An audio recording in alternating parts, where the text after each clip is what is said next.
দুচোখে সফলতার স্বপ্ন নিয়ে তাদের সময় কাটে আনারস বাগানের কর্মযজ্ঞে। বাগান চাষিদের পরিশ্রমের ফলে চমক সৃষ্টি হয়েছে। আনারস চাষে অধিক লাভের সম্ভাবনার মুখ দেখছেন চাষিরা। সিরাজগঞ্জের উল্লাপাড়ায় আনারস চাষে সফলতা মিলবে এমন আশা করা হচ্ছে। উপজেলার বিভিন্ন গ্রাম এলাকায় দু একজন শখ করে 20 থেকে 25টি করে উন্নত জাতের আনারস আবাদ করেছেন বলে জানা গেছে। মধ্য আশ্বিন থেকে মধ্য অগ্রহায়ণ পর্যন্ত আনারসের চারা লাগানোর ভালো সময়। সেচ সুবিধা থাকলে মধ্য মাঘ থেকে মধ্য ফাল্গুন পর্যন্ত আনারসের চারা লাগানো যায়।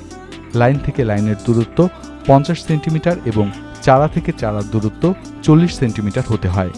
আনারস চাষে অন্যান্য লাভের সাথে আরেকটি লাভ মুড়ি ফসল।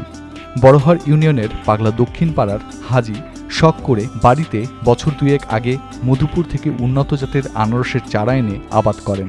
সময় মতো গাছে আনারসের ফল আসা ও বড় হওয়ার পর গাছেই পাকার পর তোলা হয়। তিনি বলেন, এলাকায় আনারস আবাদ করে সফল হওয়া যাবে। উপজেলা কৃষি কর্মকর্তা সুবর্ণা ইয়াসমিন সুমি বলেন, উপজেলার বিভিন্ন এলাকায় উৎসাহী কজন অল্প জায়গায় শখ করে এর আবাদ করেছেন। ফল ভালোই হয়েছে। তিনি জেনেছেন, ফলের আকার ও স্বাদে কোনো কমতি নেই।